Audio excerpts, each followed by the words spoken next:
In Mendel's early experiments, he used self-pollination to breed pea plants for one trait at a time. So we used the example before of purple flowers crossed to purebred white flowers, given offspring that were, so this would be our F1s, that were hybrids. So if we're referring to one trait at a time, such as flower color in this example, this is called a monohybrid cross. Dihybrid crosses look at two genes at a time, and Mendel performed experiments with dihybrid crosses in order to understand how the inheritance of one gene affects another. So this led to the law of independent assortment. So law of independent assortment states that alleles of two or more genes are sorted independently during gamete formation, so during meiosis, and don't affect the other's inheritance. So the inheritance of one gene has no effect on the inheritance of another gene. This was always true for Mendel's pea plants. However, in human genetics, this does not always apply. In fact, often genes are said to be linked. Genes that are on the same locus, the same region of a chromosome, tend to cross over together, and no crossing over recombination occurs between them. But how do we determine the possible offspring or the possible genotype and phenotype ratios for two genes at a time? In order to do a dihybrid cross, first you need to determine the genotypes of the parents. So you need certain information. You need to know what traits are dominant versus recessive, and are the parents homozygous or heterozygous. I would give you this information on an exam. I'm not asking you to memorize all of the traits and characters that Mendel studied and which ones were dominant, which ones were recessive. I would let you know in the information for the question. So for example, if I tell you that the parents are heterozygous for the two genes, let's say let's look at flower color first. So if it's heterozygous for flower color or heterozygous purple, we know that there's going to be one dominant allele and one recessive allele. And if the parent is also heterozygous, tall, and tall is dominant, the genotype of the parents would be like that. Okay, so it's important that you understand all of this vocabulary. Right, the next step for a dihybrid cross is to determine the gametes that are produced by meiosis. So remember, gametes are always haploid. In this case, for a dihybrid cross, when we're looking at two genes at a time, the gametes are going to have at least one P allele and at least one T allele. To determine the types of gametes, you can use this FOIL system. So FOIL stands for first, outer, inner, and last. Okay, so let's take a look at these parents. Since they're the same genotype, I'm only going to write it out once. All right, so if we combine the alleles for the first alleles of each gene, we'll combine that capital P with the capital T. Next, we'll combine the outer. So capital P, lowercase t. And then we take the inner. And that's going to be little p, big T. And then last, the last alleles in the genotype. So little p, little t. So each of these are gametes.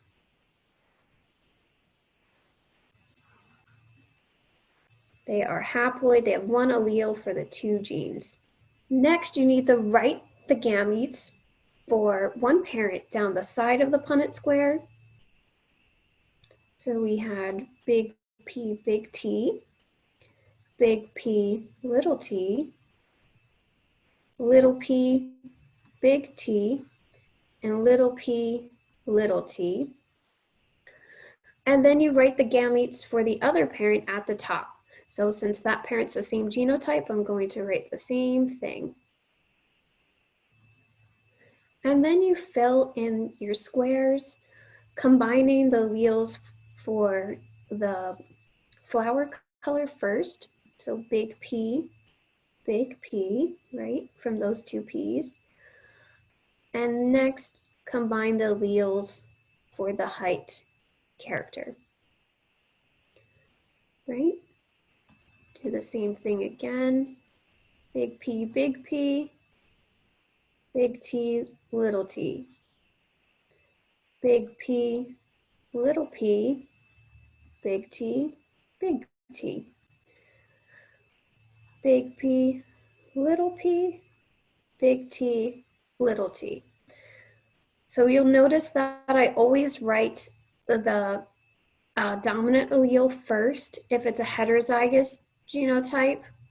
That makes it much easier to assess the various phenotypes in the end. So it just makes it easier to spot that large allele, the dominant allele, and then we can quickly determine that it's going to have that dominant phenotype. I'm using my fancy new Wacom digital pad to do this. Takes some getting used to, but it's much easier than if I were to write this out using the mouse pad. I like to draw my lowercase p extra small because if I'm writing this fast and my handwriting is not very neat, it can be hard to tell them apart. A little p, big T, little t, little p, little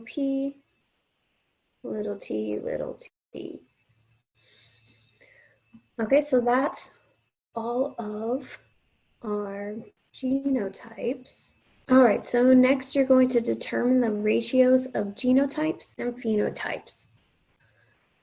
The genotypes are what's written in each square. And then you can count up common ones. So our possible phenotypes are purple flowers and tall, purple and dwarf, white and tall, white and dwarf. So let's count up each of these. So if the plant has purple flowers, it must have at least one purple allele, the dominant allele, so a capital P. If the plant is tall, then it has to have at least one capital T. So this one would be purple and tall. 2, 3, 4, 5, 6, 7, 8, 9. So 9 plants that are purple, flowered, and tall. Purple and dwarf, if they're the dwarf phenotype, they have to have 2 recessive T alleles. 1, 2, oops. Yes, okay. 3. White and tall, we're looking for 2 recessive P alleles and at least 1 capital T. So 1, 2, 3. White and dwarf is going to be homozygous recessive for both. So that's our last square in the corner. So we have a 9:3 to 3:1 ratio. All right, let's do another example.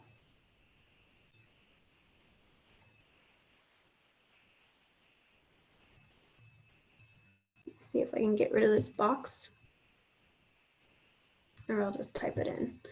So let's say purple homozygous cross to white, we'll do heterozygous. All right, so we have a purple tall plant cross to a white tall plant. So first we determine the possible alleles in the gametes. All right, so let's use the FOIL system.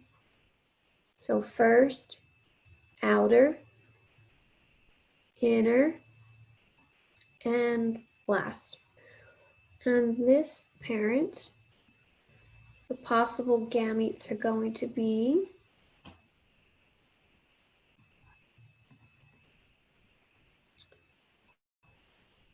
outer, inner,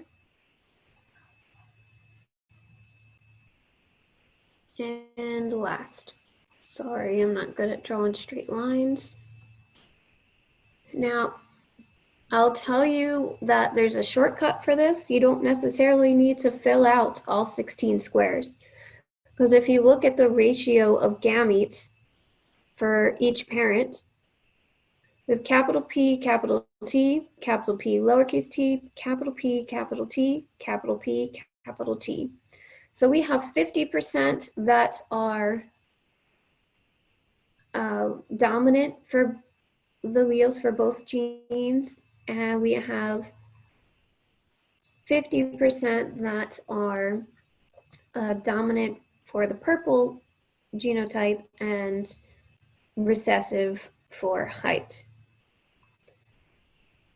So if it's, as long as we maintain that ratio of 50% for each, we don't need to write out each of them twice. So we can cut out these squares. Either way, we'll end up with the same outcome.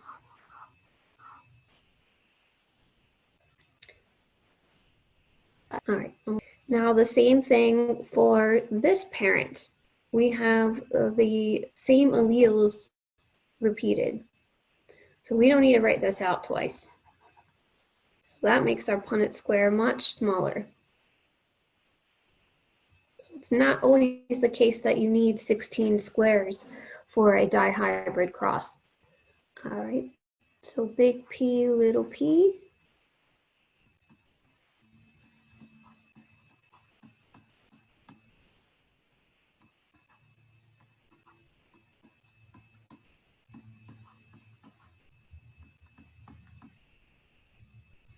All right, so that's our genotypes. So you'll notice that we have one genotype, so heterozygous purple and homozygous tall. We have, so it's 1 out of 4. That's heterozygous for both. And then we have a quarter with that genotype. So that's the ratio of genotypes. You can express that as percent, fraction, ratio, whatever you're comfortable with. And for the phenotypes, we have 1, 2, 3, 3 purple and tall to 1 purple dwarf plant. Okay, again, you could write this as 3 out of 4 and 1 out of 4, or 75% and 25%. Each way is correct, so I would mark all of those correct on the exam. Okay, so that's it for dihybrid crosses. If you have any questions, you can feel free to ask them on the activity feed in D2L. Thanks.